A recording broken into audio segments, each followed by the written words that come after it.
આયોજિત સેવા સેતુ કાર્યક્રમને મળ્યો છે બોરો પ્રતિસાદ। જામનગરમાં આયોજિત સેવા સેતુ કાર્યક્રમને મળ્યો છે બોરો પ્રતિસાદ। એક જ વખતમાં સરળ પ્રક્રિયાની આવકનો દાખલો નીકળી જતા અરજદારે સંતોષ વ્યક્ત કર્યો છે। હાલ સેવા સેતુ કાર્યક્રમની ઉજવણી થઈ રહી છે ત્યારે જામનગર જિલ્લાના પાત્રતા ધરાવતા લોકોને સરકારના વિવિધ વિભાગોની 55 જેટલી યોજનાનો એક જ સ્થળ લાભ મળે તેના પ્રશ્નોનું નિરાકરણ આવે તે હેતુથી વિવિધ સ્થળોએ સેવા સેતુ કાર્યક્રમનું આયોજન કરવામાં આવ્યું છે। જામનગર ટાઉન હોલ ખાતે યોજાયેલા સેવા સેતુ કાર્યક્રમમાં આવકના દાખલો કાઢવા માટે આવેલા જયદીપભાઈ પંડ્યાએ જણાવ્યું હતું કે આવકનો દાખલો કાઢવા માટે સેવા સદન જવું પડે છે અને ત્યાં જઈને પ્રક્રિયા કર્યા બાદ દાખલો મળે છે, પરંતુ સરકાર દ્વારા સેવા સેતુ કાર્યક્રમનું આયોજન કરવામાં આવ્યું છે તેમાં એક જ સ્થળે લોકોને અનેક સુવિધાનો લાભ મળે છે। મેં આજે આવકનો દાખલો કઢાવ્યો છે તે પ્રક્રિયા સરળ રીતે એક જ વખતમાં પૂર્ણ થઈ છે તે બદલ સરકારનો આભાર વ્યક્ત કરું છું। જેકેએસ ન્યૂઝ ગુજરાતી સાથે હર્ષલ ખંડેરિયા, જામનગર।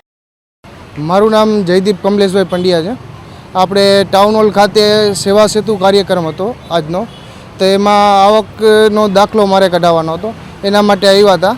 તો આવકનો દાખલાની પ્રોસેસ ઇઝીલી પતી ગઈ છે અને જે લેન્ધી પ્રોસેસ હતી જે સેવા સદન જઈને તે બધું અહીંયા ઇઝીલી પતી ગયું છે એક જ ધક્કામાં। સરકારનો એ બદલ આભાર।